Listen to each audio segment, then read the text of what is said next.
Hey everyone, welcome back to the channel, and today we've got one here from Herpa in 1/72nd scale, diecast of course. It is, what is it? It is a Lockheed RF-104G Starfighter from the Italian Air Force.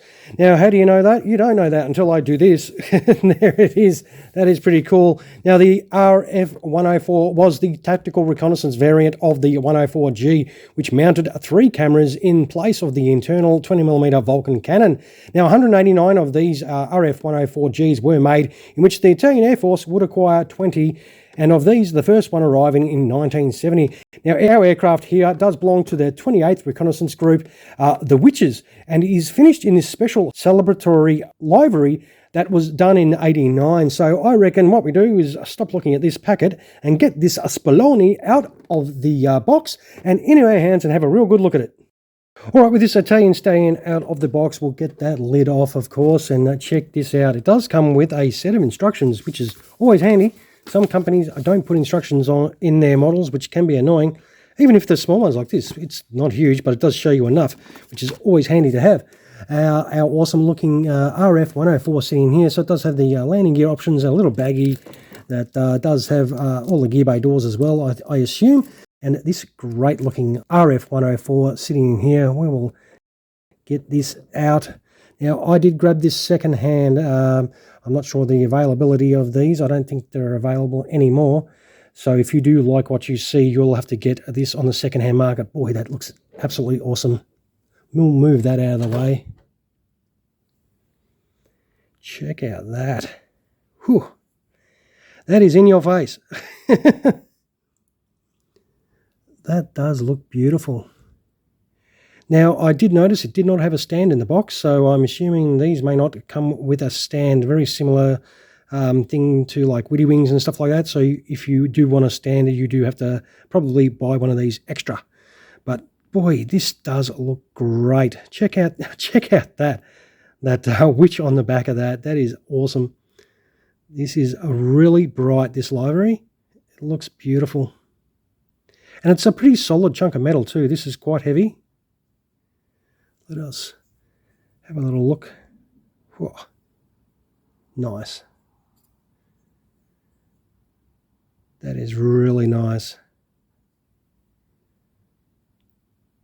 So obviously we need to put a pitted tube on the front there.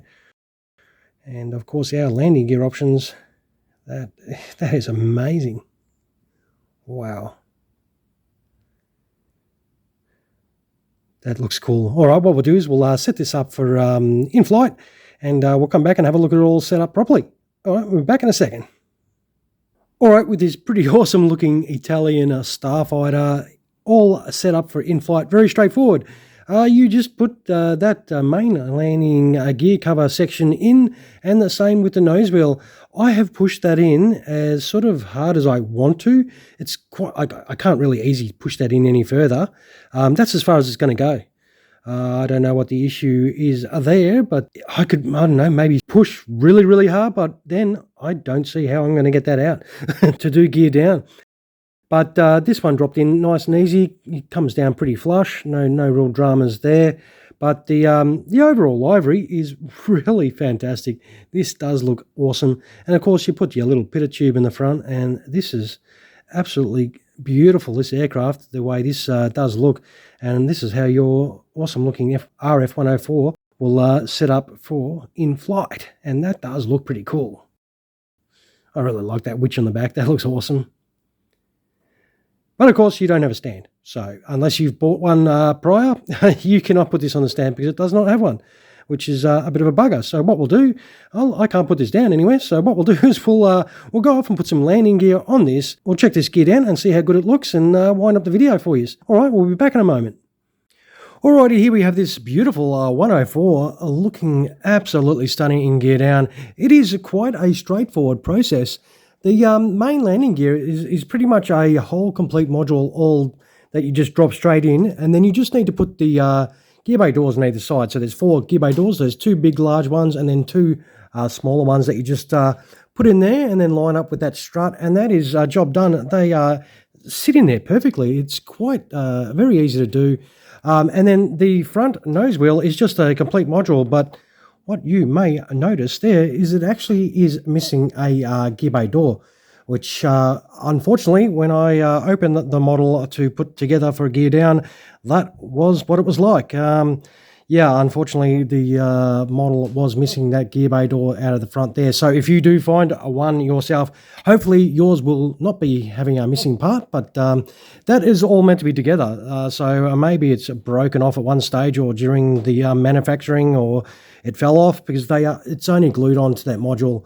And the seller said to me it was new, and he was quite surprised when I mentioned to him that door was missing. But it goes together really easy and, yeah, very straightforward. And this whole livery, really absolutely nice. I really dig it. It is a great livery. That witch on the back is really cool.